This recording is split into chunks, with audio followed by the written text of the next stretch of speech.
Everyone, hope everything's going well. You guys and gals know that drill. Smash that like button, subscribe if you haven't, and comment down below.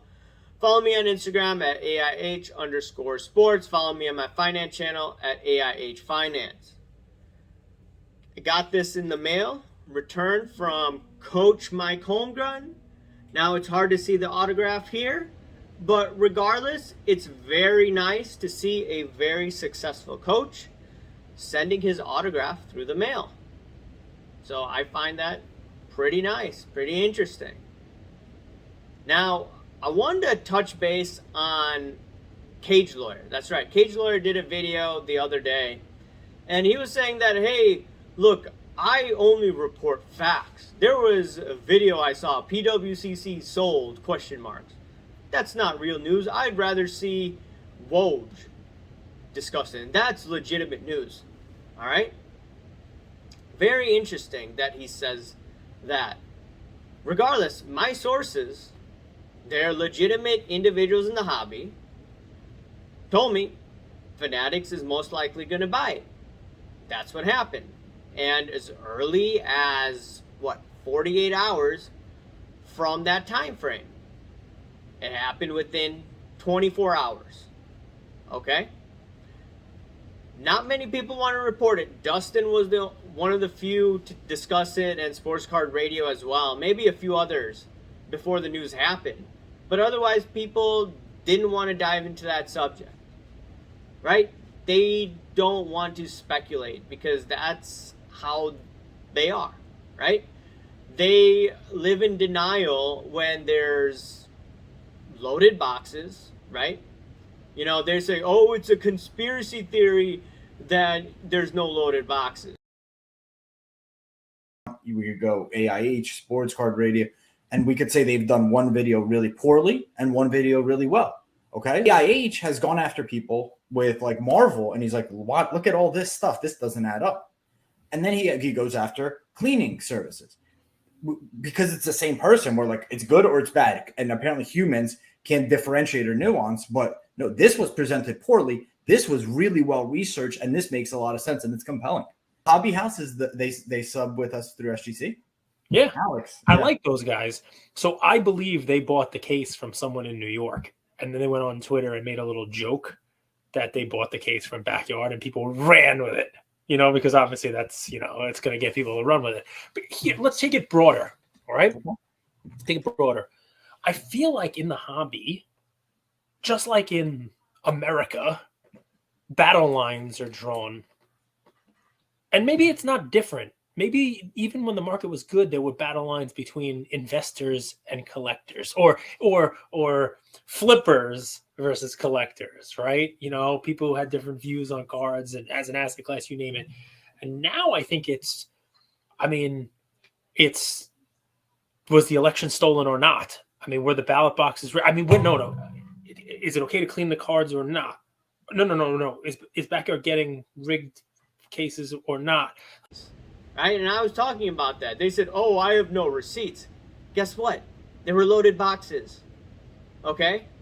And on top of it, Cage Lawyer, he's a lawyer. He wants to see actual documentation. Okay, let's look at some of the things in your past. Okay? Let's try to analyze it. All right? You had a podcast that you did, and you had Don Diego. Ziggy had an amazing rant. No, Don Diego is known as a Pokemon influencer, Pokemon. But I know Don Diego because I listened to Opossum Bud talk about Don Diego got caught shilling in her own auction. She had something up for auction, and apparently she was live, and she bid her own thing, and she won it. And that's fine. It's not fine. It's funny. It's wrong. It's shady. Whatever it is. Maybe she's like, hey, it's not worth it. I'm going to buy it back. I think that's fine. You can do what you want to, man. You do you, boo. But when she did this, the Pokemon community had a little uprising. Now, she quelled this. She shut this down like a champ.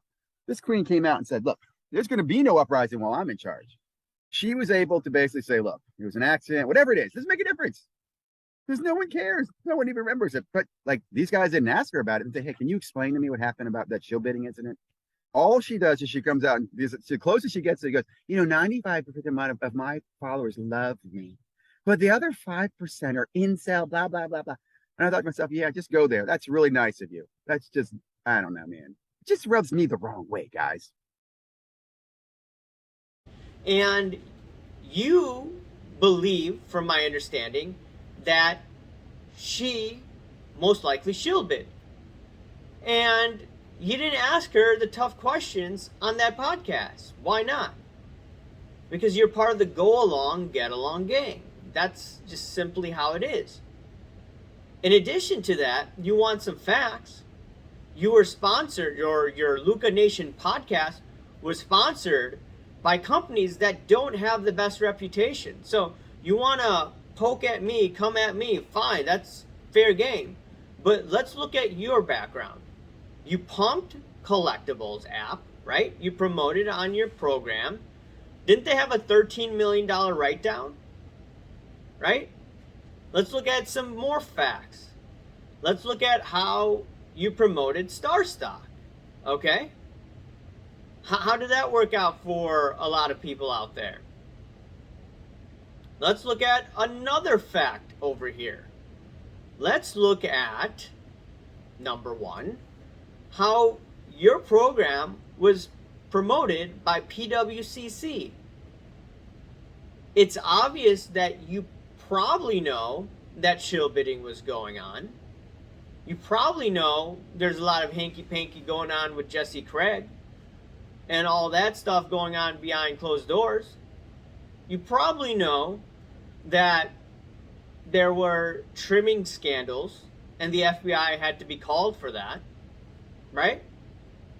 And you probably know that they had this whole loan debacle. I was talking about this left and right.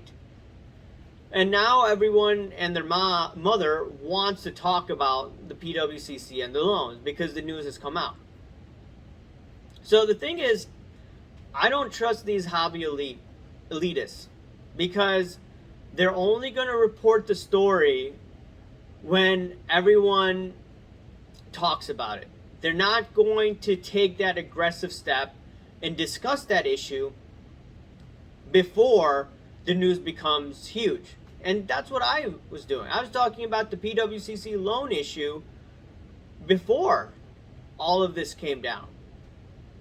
You know, P. Ryan discussed this. He's the one that opened my eyes to it, and I looked into it, and then people were giving me tips about that. Right? But Cage Lawyer wants receipts. He wants receipts because, in my opinion, because he's sponsored, or he was sponsored by many companies. He probably wants more sponsors in the future. So, you know, you can't say certain things, but then you could come after me. The thing is, he had me on twice, or they had me on twice on their Luca Nation podcast. And what I was told was that in the first interview, podcast, he treated me a little more tougher than some of the other people who have done the hanky-panky in the hobby, who have committed fraud. Okay? There's no doubt about that.